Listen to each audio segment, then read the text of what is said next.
Yeah, I was just thinking of a few more places where to be avoiding these folk that came to mind. I wanted to put it in a video. So it's funny when I was thinking about how to avoid it or what you need to be trying to do to avoid it. When I was thinking about it, I realized obviously you shouldn't stop living your life with these folk. Like, if you have a routine of going somewhere, don't stop going. Still live your normal life and existence, but bear in mind the opportunity of contamination. So what that means is try and keep things very like transactional with these folk. Like if you go in somewhere to a sandwich shop, to a deli, yeah, go and buy your sandwich and then get out of there, get out of there. Like I remember once I went into a coffee shop and I'm pretty sure the barista, she was like, "Oh, hey, how are you? Blah, blah, blah." I was like, "Yeah, fine, thank you. Enjoyed my Sunday." "Oh, how's it going?" "Oh, it's going so well so far. Just, before work tomorrow, it was a Sunday." I just said that. And she's like, "Oh, what's work?" And I told her, but even that made me feel so uncomfortable. Like, these folk, they just like, like they literally just step over people's, like, you don't even know me. Like, I'm literally a customer coming in and they just jump over and start asking questions. The reason usually when people ask you what you do for a living is so they can place you or rank you. Like, how much respect should I be giving this person? If you say you're a lawyer, you're a doctor, or some reputable profession, maybe they respect you better. If you say, "Oh, you're a street sweeper," da da da. But it really doesn't matter what you do for a living in terms of, as long as you're making good money and you're happy or whatever, you could do whatever you want to do. You could be very skilled and make good money. But these folk, they think that they have to rank everything. Like, it's funny because everybody can exist simultaneously. Like, it doesn't. And the funny thing also is, like, they're working in a coffee shop. They're probably like a student, or you know they're working part-time, so, or working in this coffee shop, and they're asking you, you could be like some master carpenter, some master mason, wood making, like, skillful genius. You have this person working in a coffee shop challenging you, asking you what you do for a living and how they should deal with you. It's just like, these people, man, seriously, they're delusional. So I was thinking of some other places. Number one place to avoid, but I wouldn't avoid, but where you find these these folk, is the gym. Now, the next one is going to be something to do with vanity as well. Like the gym, obviously you go there, you work out, you feel good, dopamine, and you stay strong. Especially if you're doing it for function, like you wanna keep working out, stretching, longevity, so you age gracefully, or you take part in some sort of sport or activity. So going gym, say you play volleyball, you're working on your jumps, you're working on your legs, your quads, or you're a martial artist, you're working on your power, you're working on those big muscles. But these folk literally go there to work on one of the only things they got in their arsenal is literally their body. Like, they don't have any, especially the somatic. They don't really have. There's nothing there inside them. There's no substance.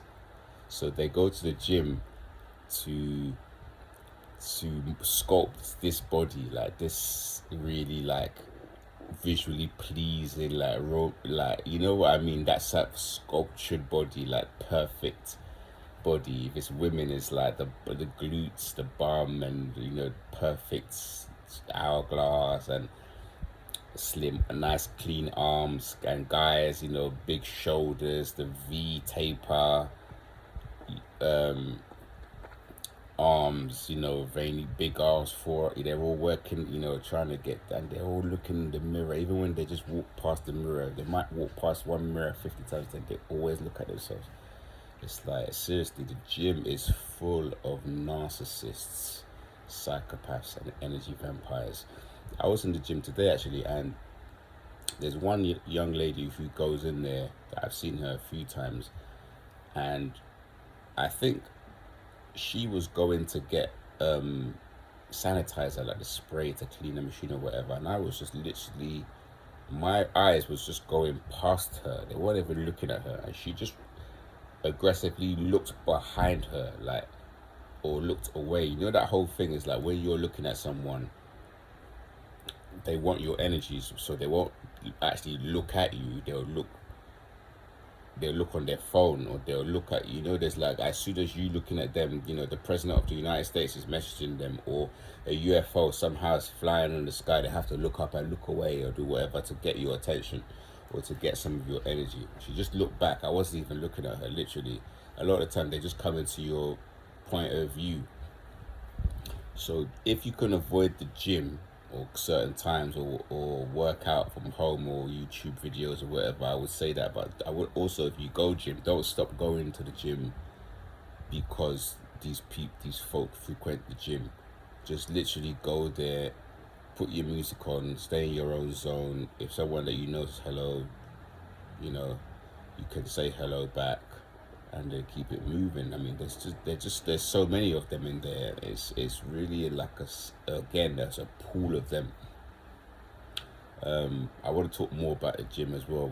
We'll go over some other stories and things that I've noticed while I've been in the gym. The second place, again, I'm talking about vanity. So you get a lot of them in nail shops, barber shops, tanning shops, anywhere where you go and do your looks. If you're in Harley Street, where they go to do their Botox, or anywhere that is to fix, again, the outer shell, you know, this mask, because there's nothing in there. They just work so hard fixing their teeth,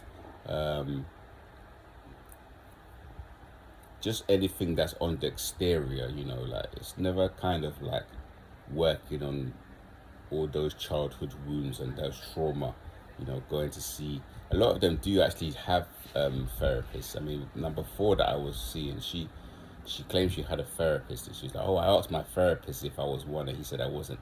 I don't know how it came up, but I think I said it to her. I thought she was a cluster B personality disorder type, but it's a thing where a lot of them, they actually trick their therapists. Like, this is not like some widespread knowledge. There's therapists that don't even know enough about narcissism. They fool them. You know, if you're in a relationship and you go with your partner and they're a narcissist, they'll get the therapist around their thumb, and it will literally be you. It'll be them and the therapist against you. Like, these folk, like, they just know. They've been playing. Not that they're just like very smart, manipulative thing, but they've been doing this their whole life. This whole defensive mechanism that they do, they've been doing it, so they know how to play certain things. Whereas you think everyone's like you know, good, willy-nilly, regular degular going around, and you think people are honest and hardworking and blah blah blah. But the majority of people that are going around now, they are not like us. Trust me, they're literally the other side. The third place where I thought of was church. So you get a lot of Christian, this kind of like hypocrite Christian, carnal Christians, yeah, that go church. They go to this whole God, but their behavior has nothing to do with God. I mean, I worked with a fella where he was saying to me how he was going to church, but this colleague, literally everything that we were doing, it was always kind of like borrowing stuff from me, taking stuff, walking in a certain way. You know, he would come in when he wanted to, but then if anybody was like 5 minutes, he'd text you like, where are you? You know, it's one rule for them, and they could break all the rules, and for you it's a different thing. These people, they're literally this. I mean, I can't say it enough. They are operating from some next program. Like, this thing is very spiritual. They all do the exact same maneuvers, you know, the different types of, I know you got different types of narcs, but these psychopaths, they tend to do the exact same thing. It's just like a different sequence. it's the same cycle, but the sequence of how they behave. So if you get into a scenario where you're dating someone and they ghost you, or there's a back and forth where you get with them, they break up, they come back, they break up, they come back. What they're trying to do is they're trying to like condition your mind to kind of this kind of like, you get this like a hit, it's like a pipe, like it's like taking drugs. The dopamine comes up when they come back, and then it goes down. And that's what the trauma bond, that's how they trauma bond you. It's like reinforce, it's like positive reinforcement. They come, they go, they come, they go, they break up, they come back. So any situation where you're dating someone and you had lots of breakups, like apparently I think they said something like the average number of breakups before you get rid of them is 7, and I think on number 2 I think we had 7, and number 1 I think it wasn't that many, it was maybe like 3. She couldn't help herself, like it just blew up. They always blow up, the relationships always end like something big happens. It's never like you go and meet them and you get closure and you discuss it. It's always like these people burn bridges. We need to do a proper video about reactive abuse. I was a victim actually of reactive abuse, where they keep at you until you do something wrong. Like I smashed up a bike for number 1. And number 2, there was like just like some grabbing and whatever, but which was not good, and I take full responsibility. But what these characters do is like they psychologically have you in this more or less trance. So it's like, yeah, you're able-bodied, and I take full responsibility for those situations, even though it was a game that was being played. The poison dripping, like to the very, very slow timing of like when they would like break up with you, come back, break up with you. You know, if you had boundaries and you wanted certain things, they'd call you names. They'd say, "Oh, you were controlling."